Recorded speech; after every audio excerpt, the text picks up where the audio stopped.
The European Central Bank is set to cut interest rates again. But what does this mean for the economy, and why is the Federal Reserve not following the same path? With Trump's trade policies shaking up global markets, the ECB and the Fed are now on very different courses. What are the risks? What are the opportunities? Let's break it all down. The ECB's next rate cut. What's happening? This Thursday, the European Central Bank is widely expected to lower interest rates again, bringing the deposit facility down to 2.75%. That would be the fifth cut since the ECB started easing monetary policy in mid-2024, but this isn't the end. Markets are already pricing in multiple additional cuts. March and June 2025, another 50 basis points of cuts expected. End of 2025 rates could drop to 2%. Why the cuts? The Eurozone's economy has stagnated. Inflation in Europe remains high but cooling. Consumer confidence is weak and business activity is slowing. The big question: how far will the ECB go in cutting rates, especially when the U.S. Federal Reserve is standing still? Why is the ECB cutting while the Fed holds? The Federal Reserve isn't making the same moves. In fact, markets now expect just 1 or 2 rate cuts in 2025, much less than the ECB. The U.S. economy is still growing at a solid pace, despite high interest rates. Investors are optimistic, and inflationary pressures remain strong. The big risk? If the ECB keeps cutting while the Fed holds steady, it could lead to a weaker euro, making imports more expensive. Higher inflation in Europe, driven by the strong dollar. Capital flight to the U.S., where investors chase higher returns. Christine Lagarde, ECB president, acknowledged this divergence at Davos 2025, saying, "The U.S. economy is performing strongly. We can't say the same about the Eurozone, so what's next? Will the ECB slow down its cuts or even go bigger?"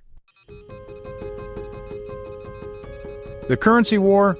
Will the euro hit parity with the dollar? One major side effect of the ECB's aggressive rate cuts is currency depreciation. The euro is already weakening against the mighty US dollar, and some analysts predict it could fall to parity, 1-to-1 with the dollar in 2025. Why does this matter? A weaker euro makes European exports more competitive, but it also makes imports more expensive, increasing inflation risks. Could this force the ECB to slow down its rate cuts, or will it accept a weaker euro as a trade-off? Trump's trade war, the biggest risk for the Eurozone? Another major unknown is how Trump's aggressive trade policies will impact Europe. The U.S. president has already imposed tariffs on China, Mexico, and Canada. In a speech at the World Economic Forum, Trump hinted that Europe could be next.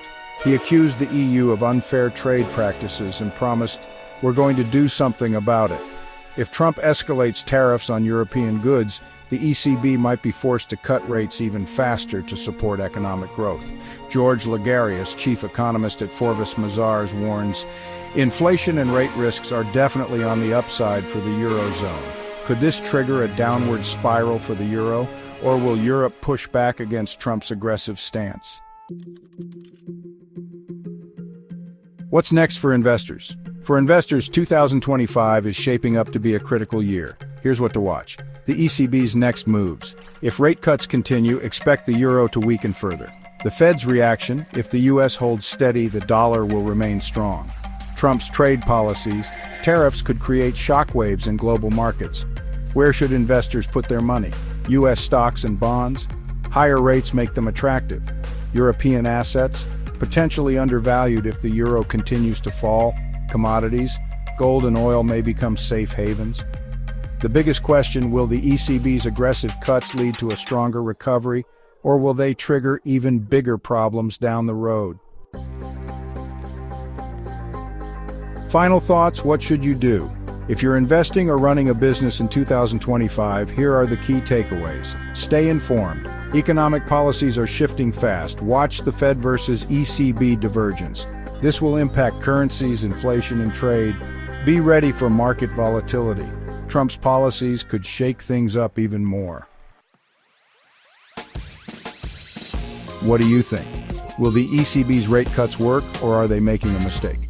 Drop your thoughts in the comments. Don't forget to like and subscribe to Wealthy Business for more insights on finance, global markets, and personal growth.